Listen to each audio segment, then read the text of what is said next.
ছুটির কাছে দেখা লকেটে ছুটি এবং অভির ছোটবেলাকার ছবি দেখেই অভি বুঝতে পেরে গেল যে এটাই তার আসল পরী। হ্যাঁ বন্ধুরা, প্রতিজ্ঞা ধারাবাহিকের আগামীতে আমরা ঠিক এমনটাই দেখতে পাবো।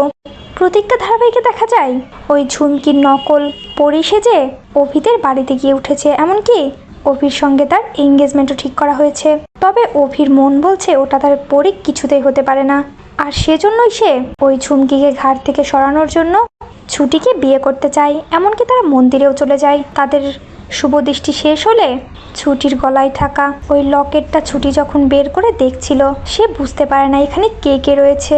সে ভাবতে থাকে এটাই হয়তো আমার পরিবারের কেউ, আজকে আমি আমার পরিবারকে ছাড়াই বিয়ে করতে চলেছি, এগুলোই ছুটি ভাবতে থাকে। ঠিক তখনই অভির চোখও গিয়ে পড়ে ওই লকেটের উপর। লকেটের ছবি দুটো দেখেই তো অভি চিনতে পেরে যায় যে এটাই তার পরী। হ্যাঁ বন্ধুরা, ওই নকল ঝুমকি ছুটির ছোটবেলার সমস্ত জিনিস নিয়ে গেলেও এই লকেটটার ব্যাপারে সে একেবারেই জানতো না।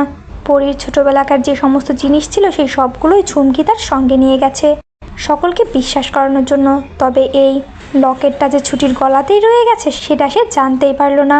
এরপরেই অভি ছুটিকে সবটা জানায়, আর এটাও বলে যে তার পরিবার অন্য কেউ নয়, হিরণময়ী আঙ্কেলই ছুটির আসল বাবা।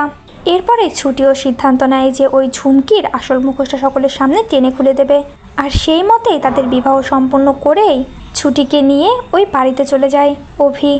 আর সেখানে গিয়েই পরীর পর্দা সকলের সামনে ফাঁস করে দেয় ওই লকেটটা দেখিয়ে। তো বন্ধুরা, তোমরা এইটাই চাও তো যে এভাবেই জানো ওই ঝুমকির মুখোশটা সকলের সামনে টেনে খুলে দেয় ছুটি এবং অভি?